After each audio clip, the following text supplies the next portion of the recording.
Hi guys, Will here with W.T.F car reviews, and today we're going to be reviewing the Tesla Model Y long-range dual-motor all-wheel drive. And a big thanks to Bill and the rest of the management and staff here at Toyota of Tampa Bay for making this review possible. I'll leave a link to their inventory below, and if you're looking for a new car, SUV, or truck in the Tampa area, I would definitely recommend checking these guys out and ask for Bill. And for those of you guys who don't know, Tesla was founded in 2003 by Martin Eberhard and Mark Tarpenning. In 2004, Elon Musk became a top investor after his $100 million PayPal sale and became named the co-founder after a 2009 lawsuit. Musk oversaw the production of the Tesla Roadster, which was Tesla's first vehicle. By 2012, Tesla stopped producing the Roadster and launched what to this day is basically unchanged with the Tesla Model S, their mid-size luxury sedan. By 2015, the Model X, famous for its gull-wing doors, was also released. That's their mid-size SUV.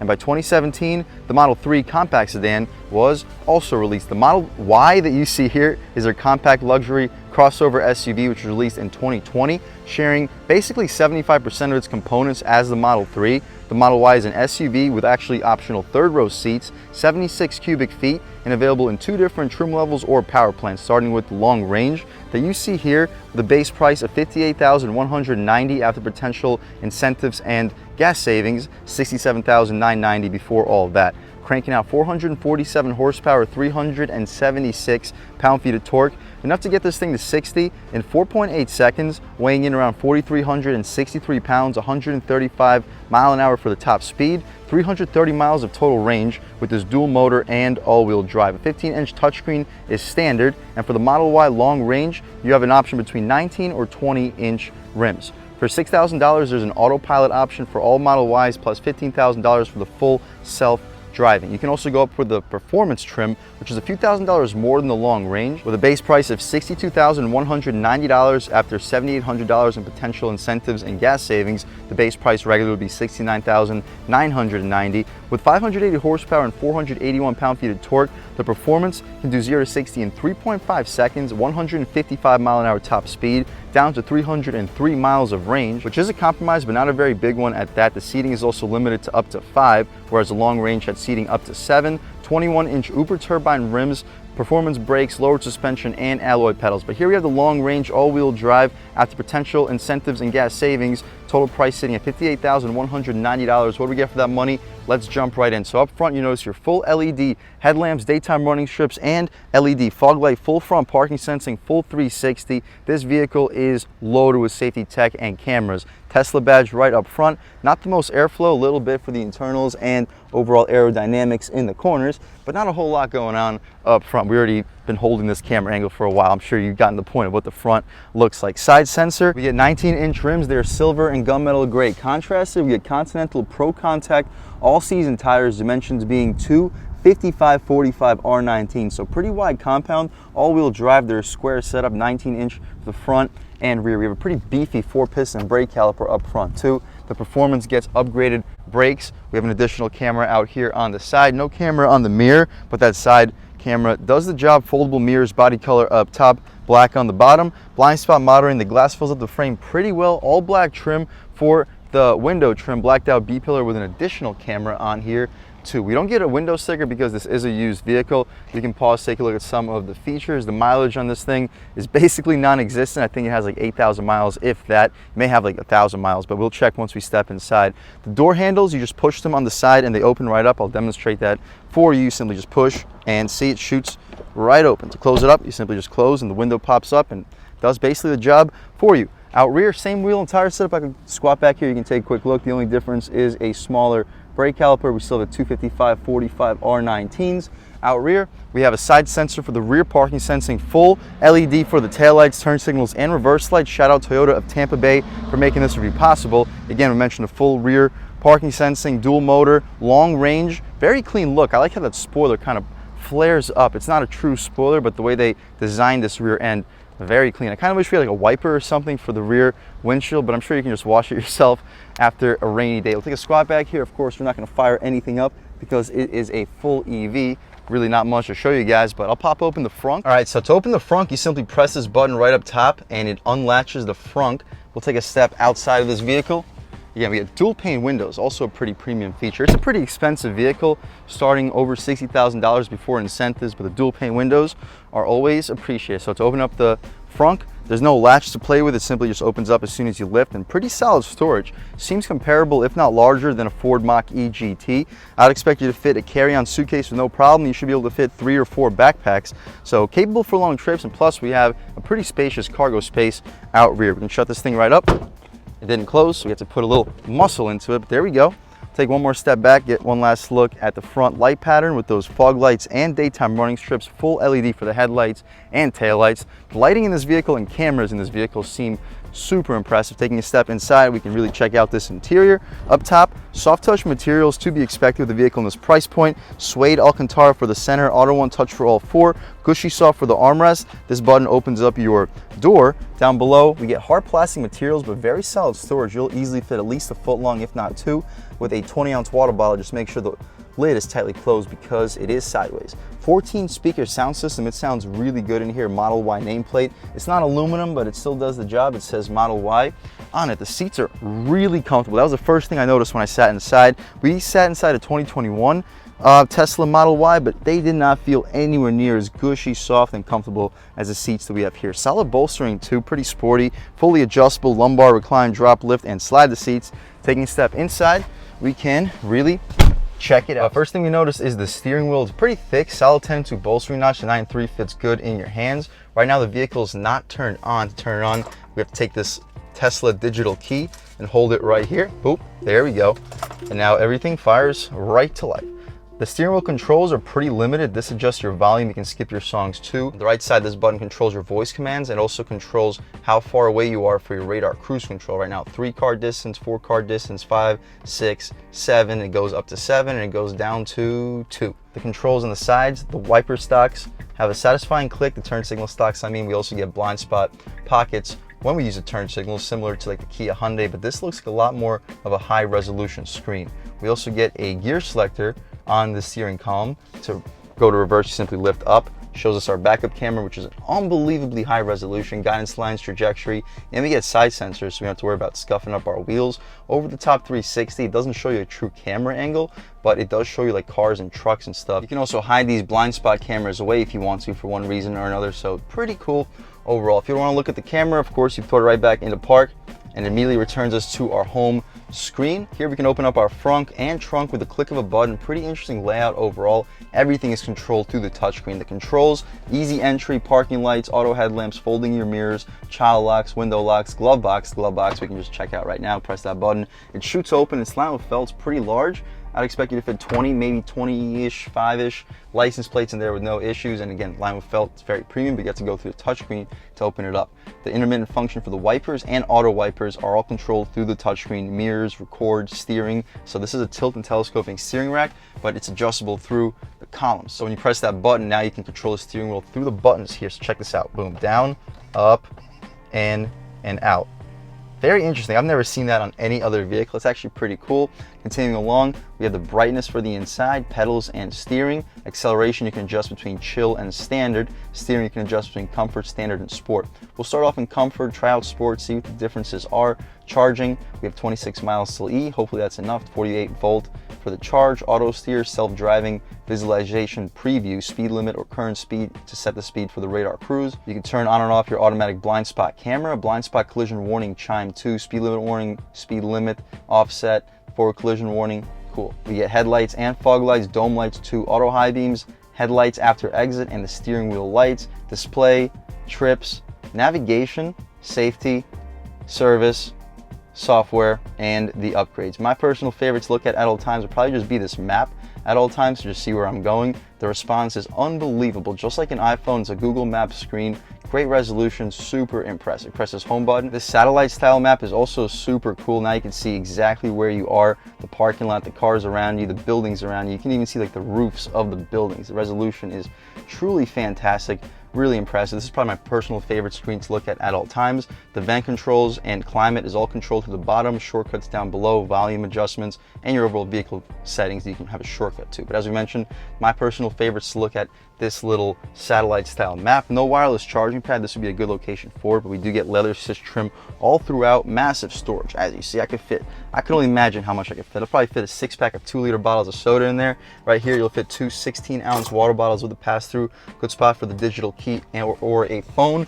Gushy soft armrest. Storage wise, also impressive. You'll fit probably, I would say, a 6-pack of 24-ounce water bottles. It's lined with felt, and we have a 12-volt additional charger in there. We already checked out the glove box. You have to go through the touchscreen to access it. It's pretty spacious. The dashboard is soft touch material. The air vents are right underneath the dashboard. Frameless auto dimming rear view mirror. Interior lights are LED. We have a full glass panel for the roof. It's very darkly tinted, so it doesn't bring a whole lot of heat into this cabin. In a sense, it's darkly tinted. It doesn't really bring a whole bunch of light, but it does look super premium. That's about it for this front seat. Most of the front seat is all about the screen. We'll hop out of the front, hop out back, see how much space is offered back there, check out the cargo space, and then take this 2022 Tesla Model Y out for a drive. Out rear, only single pane windows, unlike the double pane we had up front. Still soft touch though. Suede Alcantara for the center, gushy soft for the armrest, auto one touch, electrically opening. Speaker for the 14-speaker sound system, hard plastic down below, but massive storage. You'll fit 4 footlongs in there with no problem. The seats back here are still gushy soft, leather material, pretty solid bolstering for the bottom portion. The legroom looks incredibly spacious. I'm a little bit over 6 feet tall, sitting behind my seat settings, and I can promise you that I was not expecting this much space in the 2022 Model Y. I have at least 5-6 inches of knee room, mat pockets behind the front seats, plenty of room for my head. I got at least, like, I don't know, 4 or 5 inches of headroom. So if you're under 6'5", 6'6", you'll have no issues back here. Air vents also appreciated, 2 USB-C ports, or at least they appear to be USB-C ports. Leave a comment in the comment section. Let me know if I'm mistaken. That is what they appear to be. The center cubby, you got to really jab your hand into it, but you can see it's decently soft for the armrest.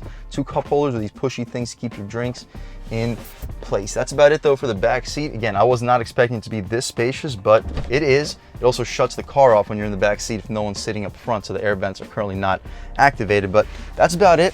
We'll hop out into the cargo space, see how much space is offered back there, and then take this 2023 Model Y out for a drive. Electric opening tailgate, to be expected.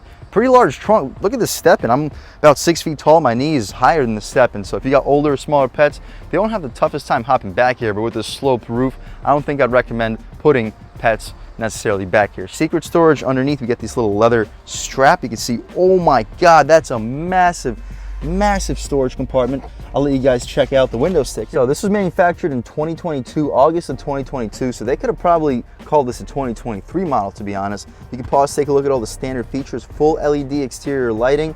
As configured, the Model Y would start at $40,000. The long range dual motor all-wheel drive, which is the standard power plan for the 2023, is a $26,000 premium, so $66,000 base price after a $1,200 destination and regulatory documentation fee. Total vehicle pricing at $67,190. Fuel economy information you can see, but personally I think I would upgrade and pay a couple $1,000 more and just go for the performance, because you're getting about 100 more horsepower. It's over a second quicker 0 to 60. So personally, that's the route that I would take it. But you lose the 7-passenger seating with the performance. However, here we don't have it anyway, so not much of a compromise. We get a tonneau cover so people walking by don't see what you got going on in your back seat. Latches to fold down the second row seats. And you fold those second row seats down, I'd expect you to fit a 60, maybe 65-inch TV back here, possibly 70. I don't think you'll fit 70, but 65 is probably the safest, biggest TV that I would go with for the Tesla Model Y, but still very impressive space. The back seat space was most impressive to me.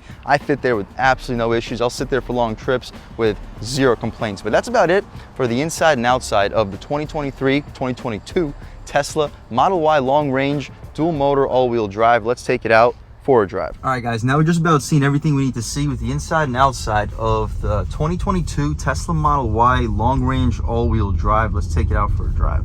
And the first thing I notice is, of course, the throttle response is great. Ride quality is also very good. We have 45 series sidewall tires, which are pretty beefy for a sporty vehicle, so the ride quality is good. The regen braking is so ridiculously strong. You don't even have to touch the brake pedal. Yeah, the regen braking works strong. You got to keep your foot on the gas consistently, or you're going to be pissing off the people behind you, that's for sure. I like those blind spot cameras too. Definitely shows you what's going on in there. We'll try some passing power real quick on the gas. Oh my God. Yeah, I can definitely feel the power They say 0 to 60 in 4.8 seconds, and I can see that. They say 480 horsepower, 376 pound-feet of torque, and honestly, I don't think it feels quite that strong. For instance, the Ford Mach-E GT is advertised also at 480 horsepower, 634 pound-feet of torque, but it feels noticeably stronger than this. The Tesla Model Y Performance, which is advertised at 580 horsepower and like 470 pound-feet of torque, does 0 to 60 at the same time, 3.5 seconds 0 to 60. All right, guys, right here looks like a good opportunity to try a little rolling start. We won't go very far, but right here on the gas. Oh yeah. Yeah, this thing can just take off. All right, guys, we'll try it out with the steering in sport. We'll do an acceleration off the line on the gas. Oh yeah.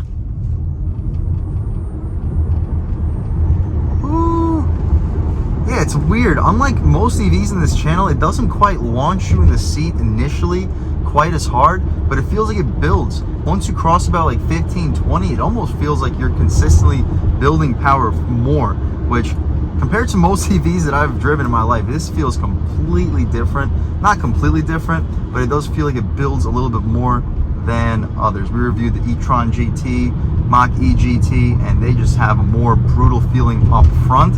Same with the Lightning Pro, more brutal feeling up front, but towards the top, it feels like it falls on its face. Here, that's not the case at all. We could try a passing power, make sure we're clear, and on the gas. Oh, yeah. Yeah, there's still plenty up top. The ride quality is great. Pretty quiet interior. The interior isn't quite as premium as I would like, for the money at least, but it's really quiet. The 15-inch touchscreen is going to certainly get your passenger's attention. And the steering wheel feels great in your hands. I wish we had some type of heads-up display or like a gauge display in the center, just so I didn't have to constantly look to my right to see the speed that I'm going. But since the speed is in the top right, top left corner of the touchscreen, it's not quite as tough for me to see exactly what's going on. And I don't know if you can pick it up on the camera, but check this out. We can have like an actual visualization of the highway. You see that van that just passed? They have an actual visualization of the van while we're driving. Super cool features overall, but I'm gonna try to look at the road instead of the screen. It's probably a little bit safer this way, but it is a nice safety feature to have. You see the blind spot camera as we turn the turn signal on. The regen braking is strong in this thing. It would be nice if there was a setting, which I'm sure there is somewhere. There's so many settings in this car, to just turn the regen braking off so it feels more like a conventional automatic. But the regen braking does help recharge some of that battery. Right now the battery is pretty low, so the regen will help us make sure not to run out of battery life before we get back to the dealership. All right, guys, one more time we can close this review off, and on the gas. Ooh. Yeah, we don't have to push it a whole lot farther than that. And at highway speeds, really quiet interior. We get double pane windows, acoustic glass up top, so it really doesn't affect the wind noise, the road noise with these Continental all-season tires, some of the best all-seasons in the business. Also super quiet. Obviously it's an EV, engine noise doesn't exist, but it's impressive. This is considered a luxury compact crossover SUV, and for a while now I never really considered Tesla as a luxury brand because of the interior being relatively cheap. That's not so much the case here. The seats are incredibly comfortable. We got to be in the left lane here, but the seats are incredibly comfortable. The touchscreen, very responsive. The regen braking, definitely going to take a little while to get used to. It doesn't come to a complete stop for you, unlike other vehicles, but it definitely gets to like 3 to 4 miles an hour from like 30 in a couple of seconds. But overall, you're looking for a compact crossover luxury EUV. I will definitely put the Model Y on the list right here. Off the line one more time. Oh yeah. Whew. But yeah, I shouldn't have to tell you to put the Model Y on the list. I'm sure it's already on your list. The Tesla cars in general are one of the most like standard EVs. When you think EV, you think Tesla. That's just the way it is. They're one of the first in the game. So I'm sure this is on your list. If you're comparing between a Mach-E GT, I personally think the Mach-E GT gives you a little bit more for the money, but I know Ford doesn't quite have that same brand prestige that Tesla has quickly grown to have, especially with the EV market. So I would definitely check out the two of them. If you're looking for the more brand recognized vehicle, go with the Model Y. If you're looking for just the overall more thrilling performer that you can customize and modify, or just drive the crap out of, not have to worry about necessarily losing quite as much money long term, go with the Ford. And a huge thanks to Bill and the rest of the management and staff here at Toyota of Tampa Bay for making this review possible. I'll leave a link to your inventory below, and if you're looking for a new car or SUV or truck in the Tampa area, I would definitely recommend checking these guys out. And as for Bill, And huge thanks to all of you for watching. I had a great time making this video. If you're new to the channel, please subscribe. If you've already subscribed, thank you so much. You guys know the channel's just not possible without you guys, and I really appreciate the constant support. But again, if you haven't subscribed yet, please subscribe. Leave a like too. It really helps me out the YouTube algorithm. That's how these videos get promoted to new people. Leave a comment. Let me know what you like. Let me know what you don't like. Leave a comment. Let me know if there's any specific cars, SUVs, or trucks you'd like to see reviewed on this channel, and I'll definitely try getting those videos for you ASAP. But other than that, again, thank you guys so much for watching, and I hope all of you have a great day.